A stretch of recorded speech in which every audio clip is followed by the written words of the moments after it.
The next topic is 4.4 and it is torque or moment of force. Moment of force. So torque क्या होता है? जो turning effect cause करे force, that is the torque. ठीक है, तो turning effect of force, turning effect of force is called the torque. And torque का दूसरा नेम क्या है कि मोमेंट ऑफ फोर्स. अब हम इसको डिफरेंट एग्जांपल से देखेंगे कि कहाँ कहाँ टॉर्क प्रोड्यूस हो रहा है और किस तरह से प्रोड्यूस हो रहा है, इवन हमारी डेली लाइफ में भी. तो अगर हम डोर की एग्जांपल ले लें इस तरह से, ठीक है, डोर है ये एक, इसकी मूवमेंट जो है ये क्या कर रहा है, टर्न कर रहा है इस तरह से कि आगे भी मूव करता है, पीछे भी मूव करता है. एंड ये उसके हैंग से जहाँ से वो बिल्कुल अटैच हुआ है,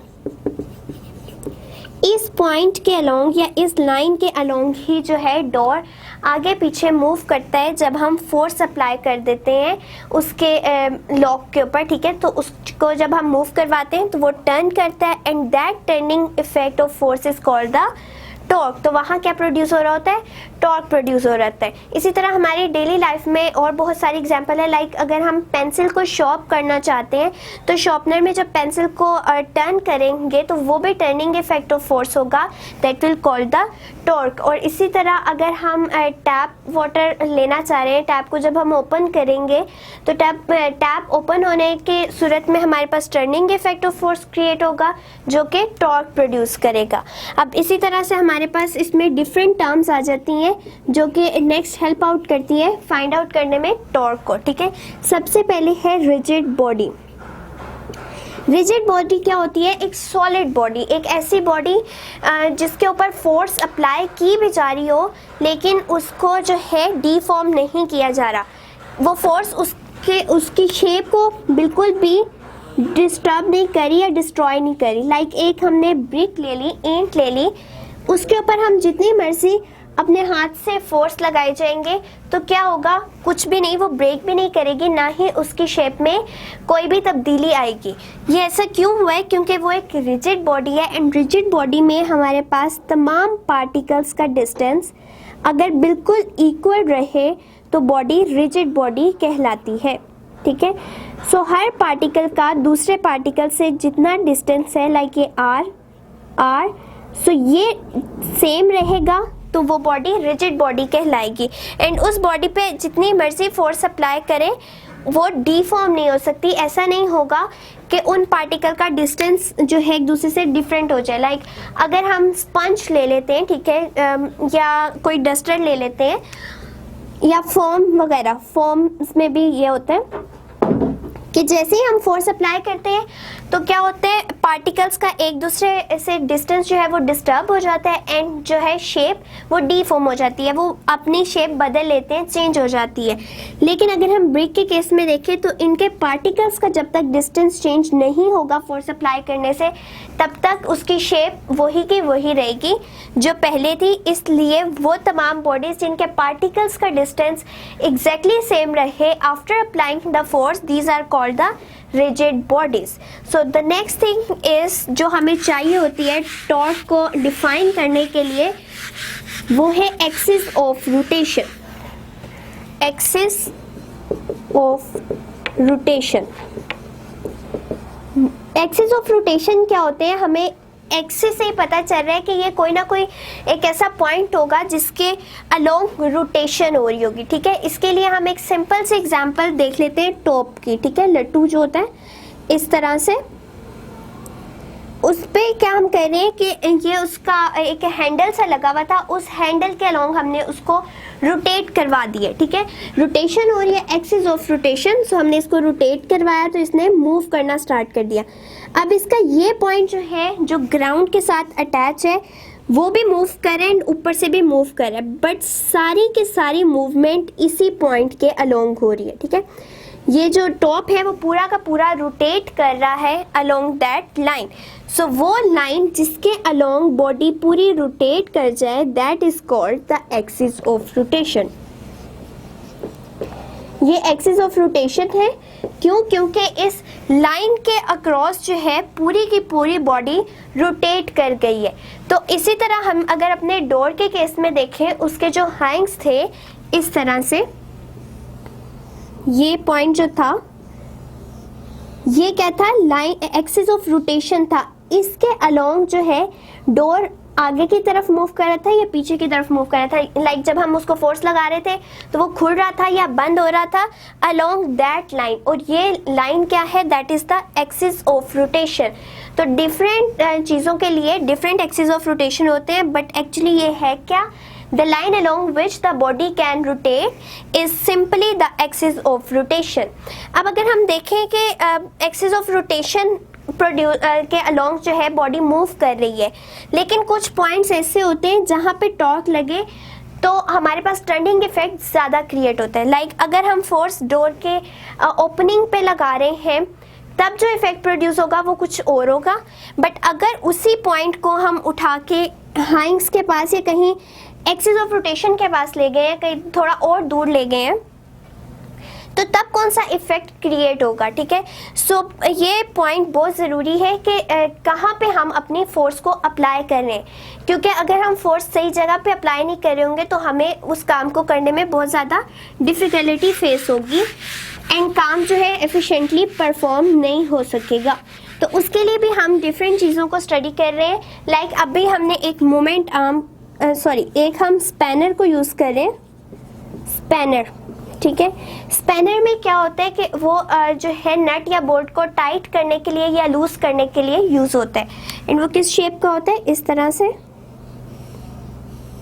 ये स्पैनर्स होते हैं। ठीक है, अब स्पैनर में भी ये यहाँ पे नट या बोल्ट लगा हुआ है, इसको या लूज करेगा या टाइट करने के लिए ये यूज़ होता है। ठीक है, सो अब इसके ऊपर भी ये डिपेंड कर रहा है कि हमारे पास इसकी ये लेंथ कितनी है। ठीक है, ये इसका आर्म सा है, इसकी लेंथ कितनी है। अगर इसकी लेंथ कम है तो काम जल्दी नहीं परफॉर्म होगा, लेकिन अगर इसकी लेंथ ज़्यादा है तो ज़्यादा फोर्स लगने की वजह यहाँ पे जब हम फोर्स लगाएंगे तो टर्निंग इफेक्ट ज़्यादा क्रिएट होगा। सो जैसे जैसे हम फोर्स की पोजीशन, जो फोर्स हम अप्लाई करें उसी की पोजीशन को चेंज करते हैं, तब भी हमारे पास डिफरेंट रिजल्ट आते हैं कि बॉडी एफिशिएंटली काम कर रही है या एफिशिएंटली काम नहीं कर रही।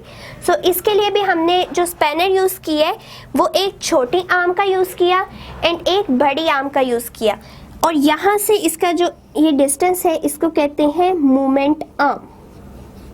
ठीक है, ये मूवमेंट आर्म अभी मैं एक्सप्लेन करती हूँ कि ये क्या होता है।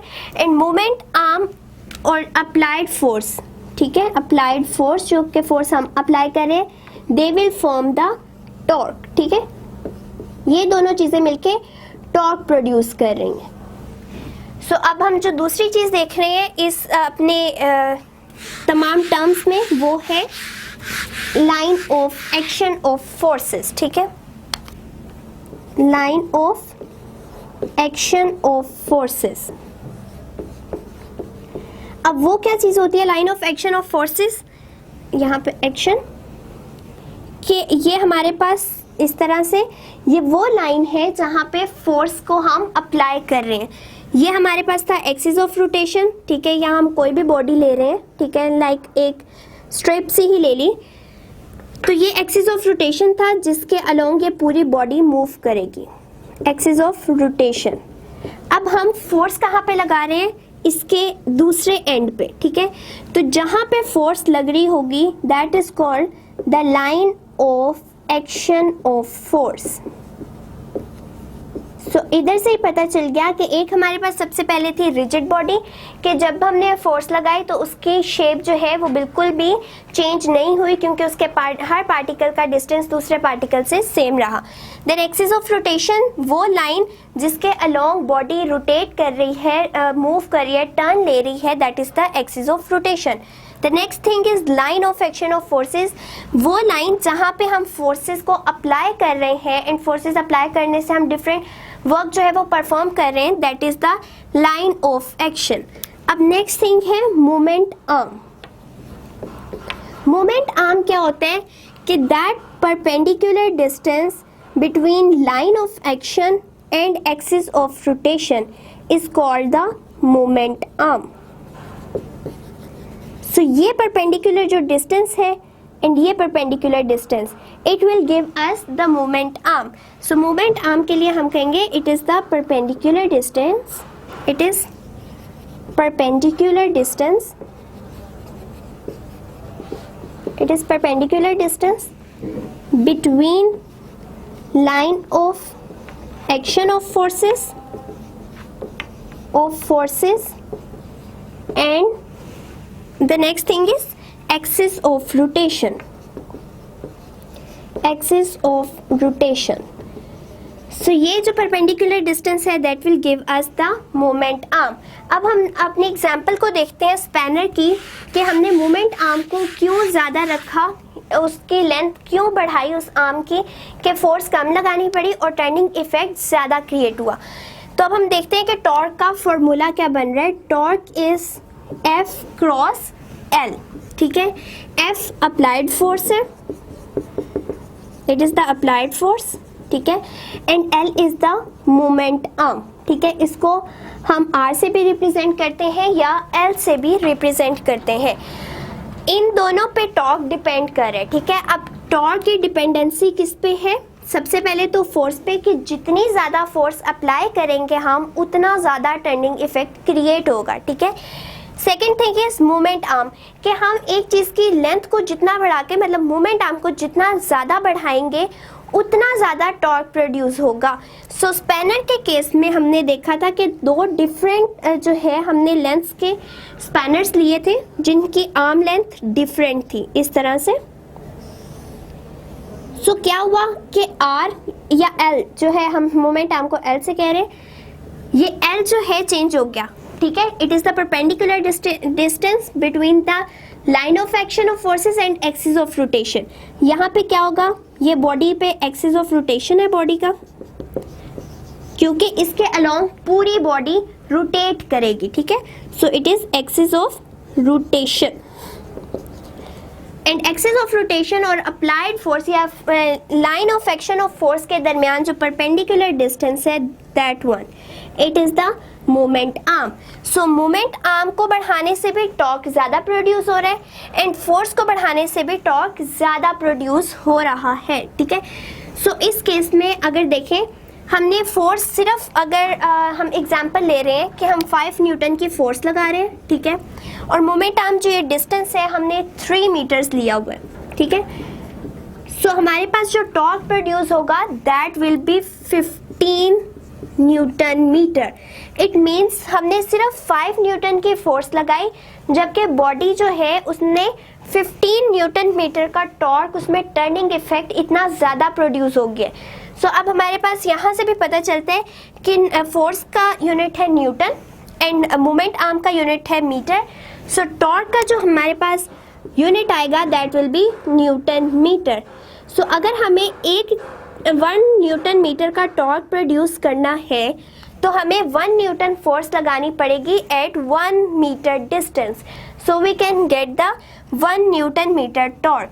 सो ये हमारा टॉपिक था अबाउट द टॉर्क कि सबसे पहले टर्निंग इफेक्ट ऑफ फोर्सेस को हम टॉर्क कहते हैं एंड हमारे पास जो जो चीज़ें रिक्वायर होती हैं कि हम उसको देखें कि किस तरह टर्निंग इफेक्ट प्रोड्यूस हो रहा है. First one is the rigid body कि हमारे पास जो बॉडी है वो रिजिड होनी चाहिए, उसके पार्टिकल्स का डिस्टेंस बिल्कुल डिस्टर्ब ना हो जब उसके ऊपर फोर्स अप्लाई की जाए. Then the next thing is axis of rotation, वो पॉइंट या वो लाइन जिसके अलोंग बॉडी मूव कर जाती है, रोटेट करती है, that is the axis of rotation. The next thing is line of action of force, वो लाइन जहाँ पे फोर्स को एक्ट करवाया जा रहा है, जहाँ पे फोर्स अप्लाई की जा रही है कि बॉडी में टर्निंग इफेक्ट क्रिएट हो सके. The next thing is moment arm and it is the perpendicular distance between the line of action of forces and axis of rotation. And then हमने देखा कि किस तरह से टॉर्क का फॉर्मूला जो है वो डिपेंड कर रहा है on the force and the length. Moment arm and we get the units of torque that is the Newton meter. and Newton meter के लिए हमें 1 Newton meter torque तब प्रोड्यूस होगा जब 1 Newton force एक्ट करेगी at a distance of 1 meter. So it was the topic that is torque or moment of force.